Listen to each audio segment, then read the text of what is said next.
Okay, so I would just like to also say a few other ways that narcissists block your blessings. And this is like also just them being like in a constant competition with you. Like if you do something, they have to try to one up you, which is like really stupid because it's like, can't you just be happy for somebody else? Like if they succeed or if they win at something, why do you have to be jealous or envious of them? Like, why do you have to be jealous or envious if somebody else makes it or succeeds? You know, going back to my last video, it's like my mother was in a constant competition with me. She had to try to one up me in my career, in my achievements, everything.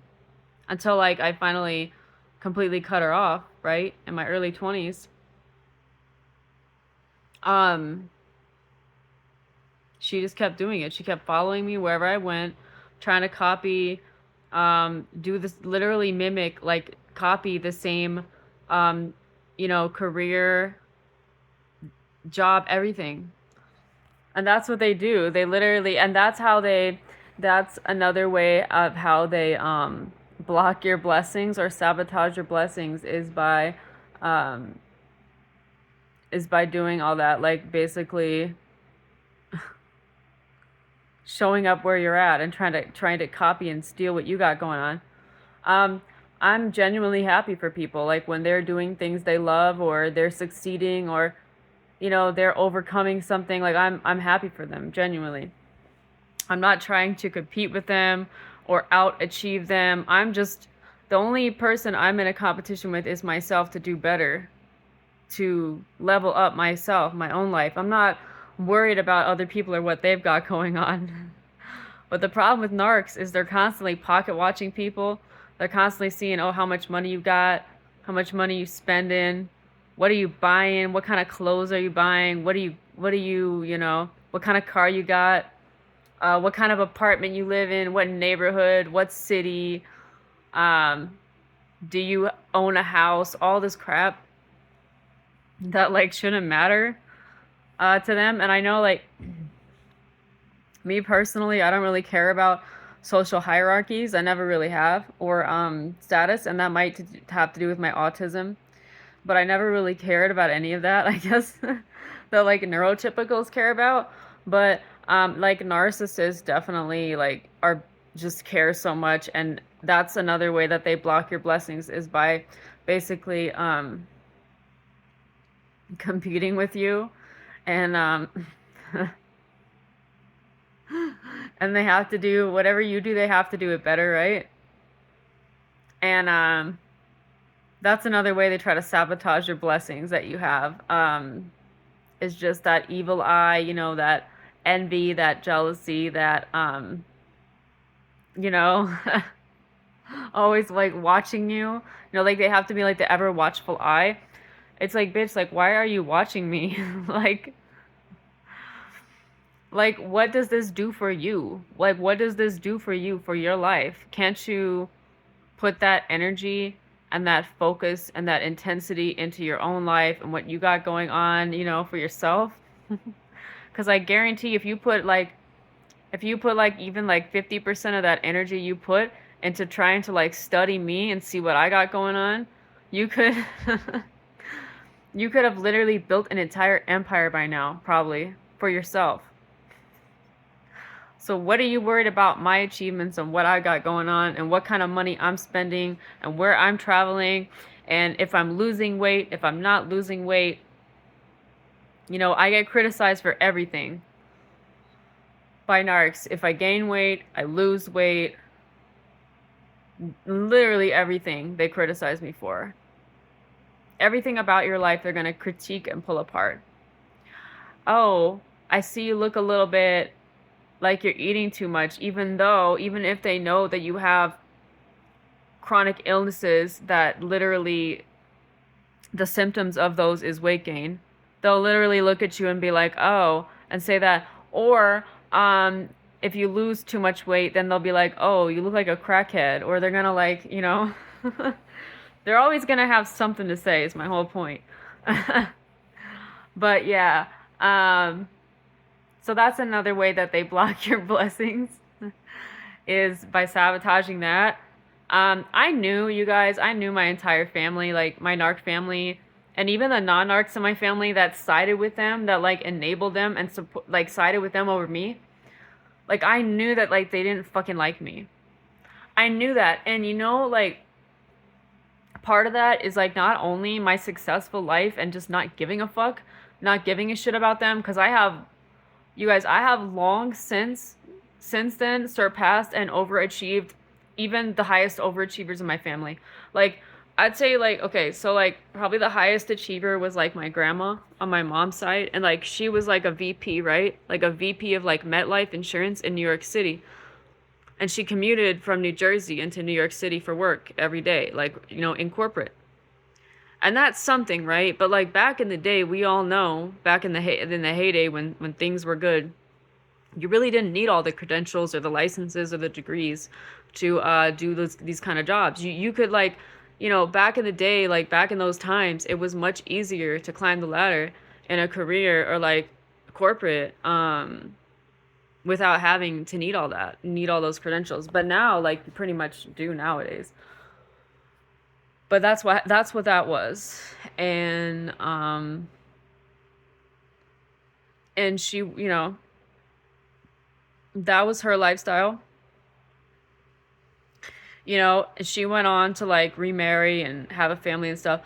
But see, I'm like the only one that's done all that like basically, I mean, not like become a VP, maybe, I don't know about one day, but like do all that basically and like, you know, be a career woman and all that. I mean, but she's a career woman, but like she still went down the path of like basically catering to a man and kids. Like I knew that in the back of my mind even since I was young. I was never going to follow in a man's shadow in his follow his dreams or his footsteps or where he wants to move or go. Like I'm going to live like my dreams, my life, and put myself first and my dreams and my goals and my, you know, what I want and my needs first.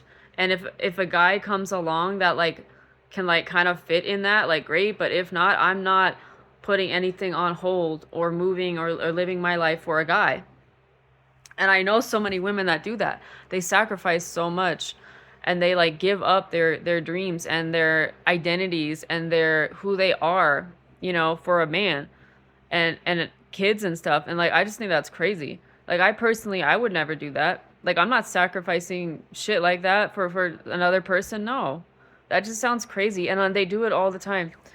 But I told myself I would never do that. So, but anyway, like going back to the career woman thing. So basically she, I'd say, would be like the highest achiever, and then everybody else not really. Like nobody else in my family really did much or anything with their lives, whether it's on my American side or my British side, my British family, you know, the ones that they all, I mean, still basically live in the UK.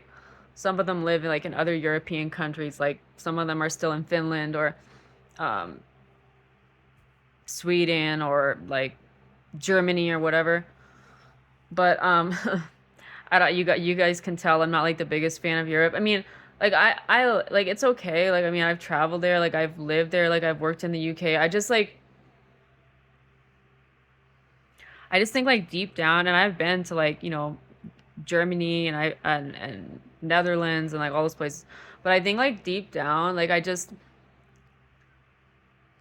like I'm a fan of some of the places there, but I think like ultimately like I kind of prefer like the US over Europe and just for like other reasons, but I don't know.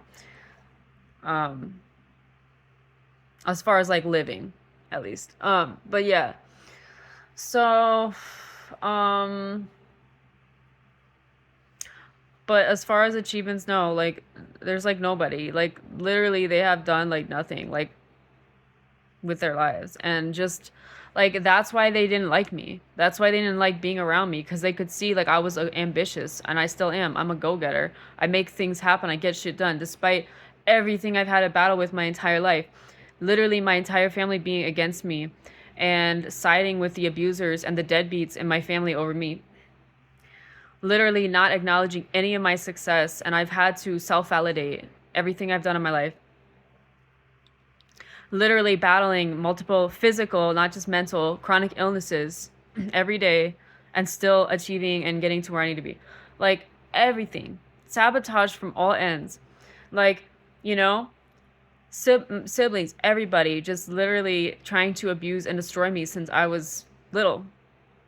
And I still overcame all of it and came out better than all of them, more successful. So who's the bad guy here?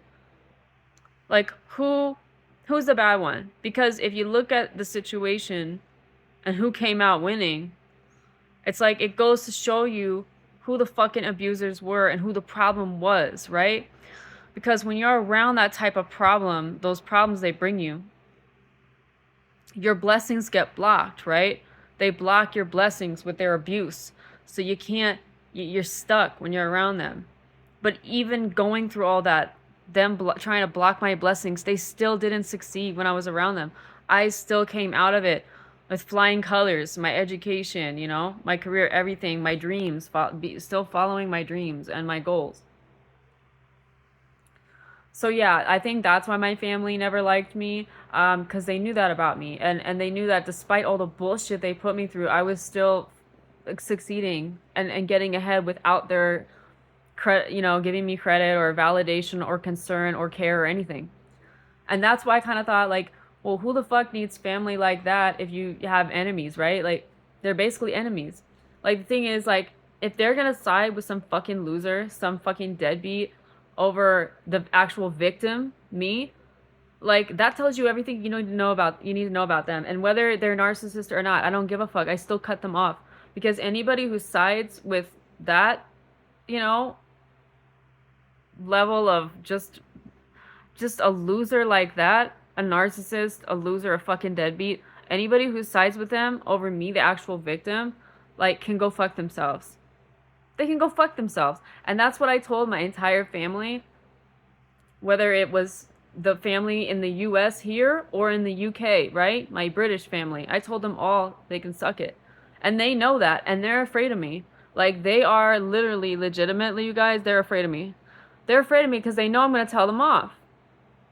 They know if they come around and they try to go on, like every single time I've been around them or I flew over to the UK or I spent time around them there or whatever, or even when I was working in the UK, I lived a couple hours from them by train when I was working over there on a contract.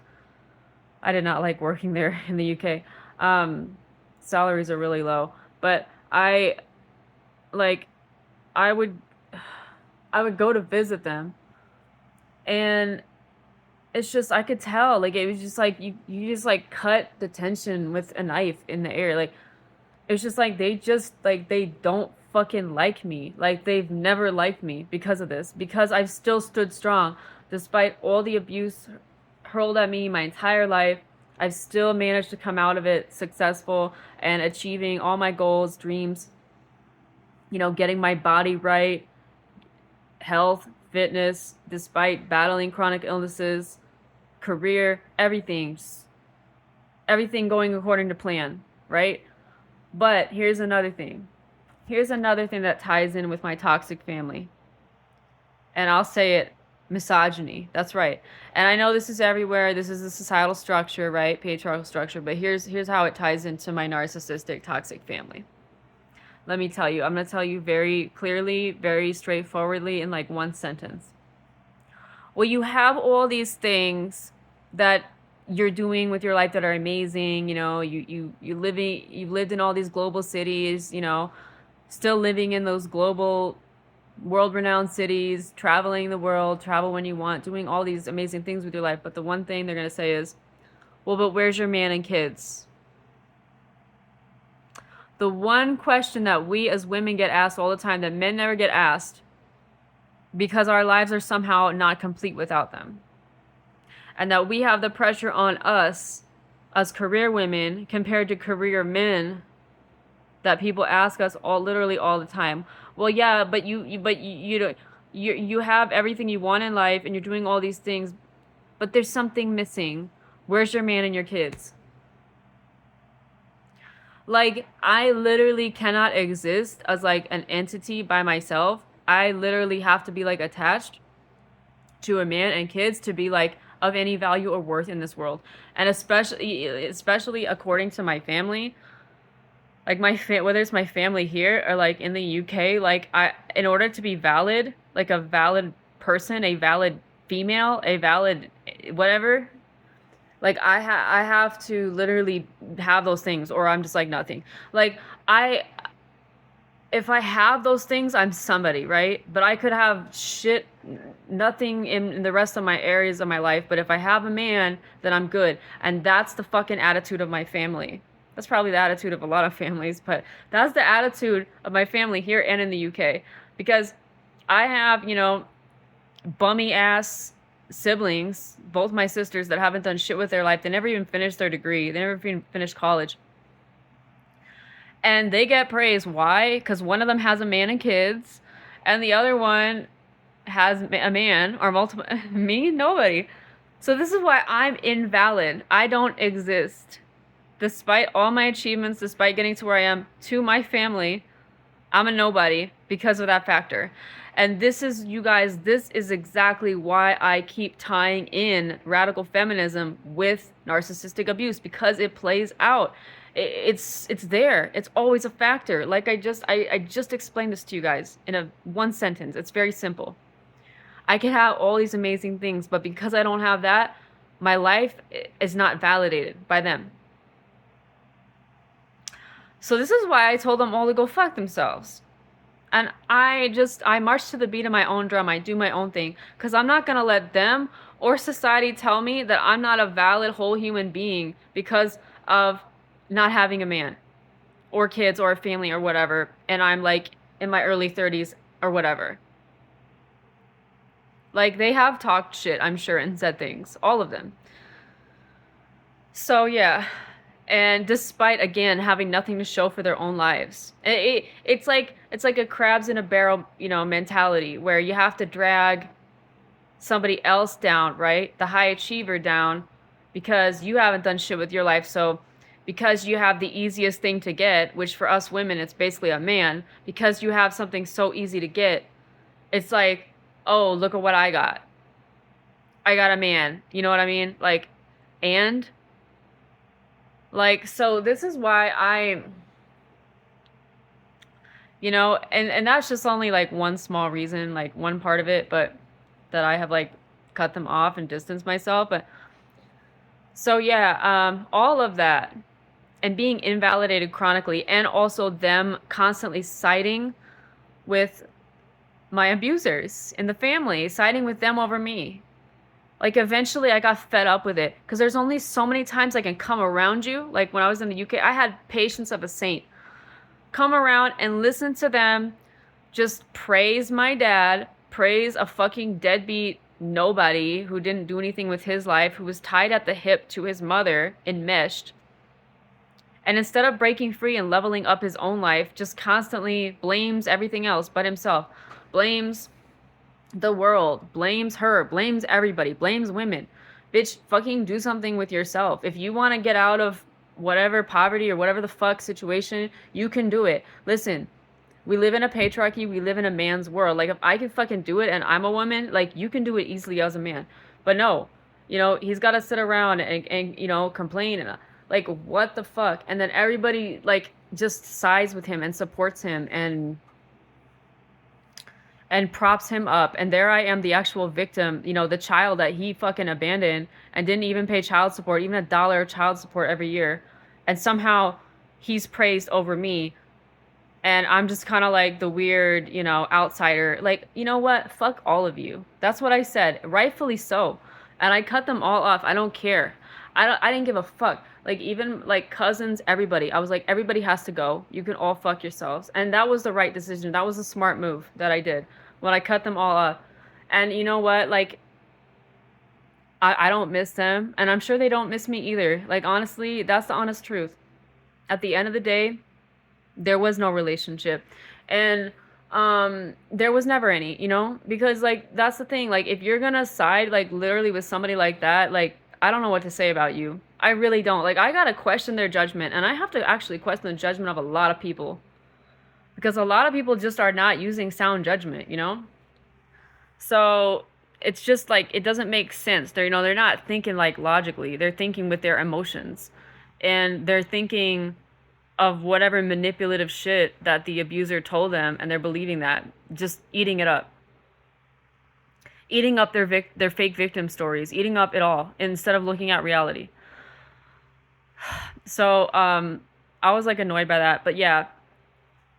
And like also like, I would get triangulated. Like my grandma from like Finland, like I would go over there, right? My family in the UK, like they would all sit around and she would just be like, and I was doing very well. I was taking a break from Miami. I was my career in Miami. I was traveling the world for like a year, and I happened to be staying over there, right? Because I had been traveling for a while, and I stayed around them for a bit when I was like in between traveling. And she would say shit to me like, "Oh, your cousin in Finland already owns a house, haha." And I'd be like, "And?" I'd just be like, "Grandma, like, how the fuck is that even relevant? Like, I live in the US, she lives in Finland, completely fucking different countries. Duh." Like, it's just stupid. They're so stupid. Like, this shit that comes out of their mouths.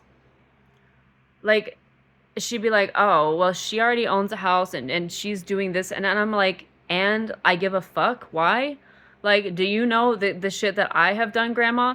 Do you know the ballin' ass fucking lifestyle that I live in Miami? That I'm seeing celebrities every night, and I don't even care about that. I don't care about celebrities. I don't care about extreme wealth. I don't care about social status, but I just happen to be living around that lifestyle." And I'd be like, "Grandma, like you guys live in some small town in the fucking UK, you know? And like this is where I'm at. I'm on fucking Miami Beach. I'm not worried about you guys. I'm not concerned about you. Fuck off, right?" And and like that was literally my attitude. So, trying to compare me to other family members from Finland, the fuck? "Oh, your cousin Milka, she's got a house and and she's doing like she's got a boyfriend." And I'm like, "I don't care. Like look at all the fucks I give on my face. I don't care." Like saying all this stuff and trying to compare me. That's the thing about triangulation, is comparing you to somebody else. I don't need to be compared to nobody else, anybody else. I'm my own unique individual. I'm my own unique person doing my own thing, living my life. I don't need to be compared to anybody else because I'm not comparing myself to anybody else. So why the fuck are you comparing me to others? So, that was my attitude. And I stood up to them. I stood up to all of them, and then I cut them off. And you know what? No loss on my end.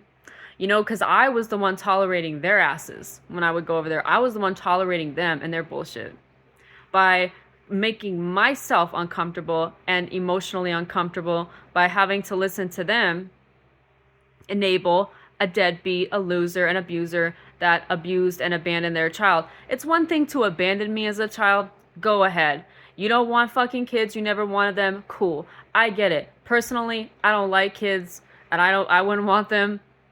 I understand your perspective. But if you're not even going to send a fucking dollar, sir, or ma'am, or if I'm talking about mother or whatever, for child support, basic shit that anybody can do. "Oh, here's $100. Let me send you $500 a year and fuck off. I don't want to deal with you." Very simple shit. Couldn't even do that. Couldn't even do the basic, bare minimum, adult level competency shit.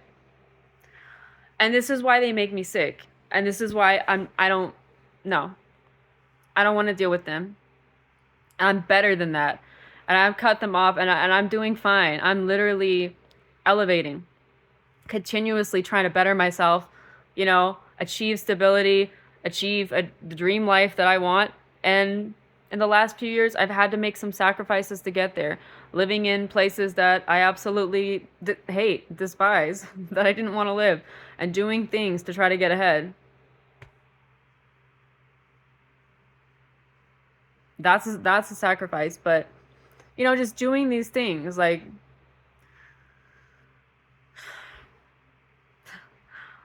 the way I saw it is, well, hell, why do I care? I was living it up in Miami and New York City, like all my 20s, so I can take a few years off, right?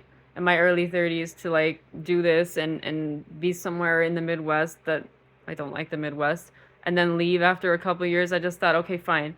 I was living it up all my 20s. I'll do this for a couple of years, but then I'm out of here. So yeah, going back to the East Coast, because this stuff in the Midwest is whack. It's like a complete opposite lifestyle and culture for like what I like. Like so um but yeah, I mean just the whole point of like your family like tearing you down basically and just trying to compare you to other people in the family that they try to say have achieved more and are better than you and all this stuff. Like it's just classic, right? And I just wanted to be like, you literally pretend that you're my dad's boyfriend. It's just it's like a it's like a toxic enmeshment that I didn't want any parts of. I'm like, I'm not dealing. I don't want to be around any of this incestual shit. And my dad would even say stuff like, "Oh, I remember when I was around him when I was a teenager. I was barely 18, and he was just like, "Oh, if you weren't my daughter." I'm like, "That's fucking disgusting, dude." I'm like, "You're like 23 years older than me." And it's just like so like you're fucking pedo. Like you're fucking pedo, dude. Not only are you a deadbeat and a loser and abandoned your child, didn't pay child support, you're fucking deadbeat, but you're a pedo too on top of that. What the fuck? He's a fucking pedo and incestual too on top of that. Saying that to your own daughter, the fuck? I was so uncomfortable. Like, oh my god. I remember I was staying with him when I was that young. Like, and I was just like, what the fuck? Are you serious? And he said that. He's like, oh, if you weren't my daughter, I know what that means, dude. He tried to come in too, like when I was like sleeping there, like staying at the house, and try to like sit on the same bed as me. And I was like at least 17 at the time, almost like 18, like sit on the same bed as me and like try to like almost sleep next to me. I was like, what the fuck is this? Like, it was so inappropriate. But yes, narcs are incestual like that. And highly enmeshed with their family members. Now I realize how inappropriate it was. My boundaries were obviously shit at the time when I was in my teens because I had my boundaries beaten out of me by the narcs and I had to get them back, redevelop them. But that's what it was. Like he literally was saying things like that. It's just like so gross, like so disturbing. And yeah, that was extremely fucked up. And when we were like out together, people would be like, "Oh," like it was just so disturbing how creepy that was. Like he was the few times I was around him in my life, and people would be like, "Oh, is that your girlfriend?" Haha. Like because he looks younger than his age and stuff. And it's just like this is just like no, I don't want any parts of this. I'm like I got to get out of here. So it was like really just dysfunctional and the whole like that was where I drew the line. I was like no, like I can't do this. So but yeah, I mean they prop somebody like that up, right? Somebody like that up over me. No. No, I said, "You know what? I'm better than that. My time is more valuable than that. I'm not spending any more time with you people, with people like you that are fucking beneath me for propping somebody like that up. Kiss my ass." And I cut them. I'm like, I'm better than that. I cut them all off and I don't regret it. I don't have any feelings toward it. Negative, positive, none. It was a smart decision. Best decision I ever made. So, and I don't have any regrets, you know? And if anybody ever in my life, any friends, anybody in the future tries to ever pressure me to reconcile anything, I'm gonna be like, you gotta go too. You got because like they're not even trying to understand the situation. They're not even listening to you. Like they're literally just trying to pressure you to forgive and right. No, there is no forgiveness for that level of disrespect. No. And invalidating you and your trauma. No. Fuck that. No. Who, like I said, who needs family or friends like that when you just have enemies? So, yeah, that's how I feel. And you know, you guys, you are all so much better off alone than around that bullshit. You are all so much better off alone with no family, no friends. Fuck family. Seriously, fuck them. You are so much better off without them, being free and detached from them. If they are either narcs or they support narcs, they enable them and over you, the victim. Yeah, you're better off. I'm telling you, you're better off rolling solo dolo. You really are.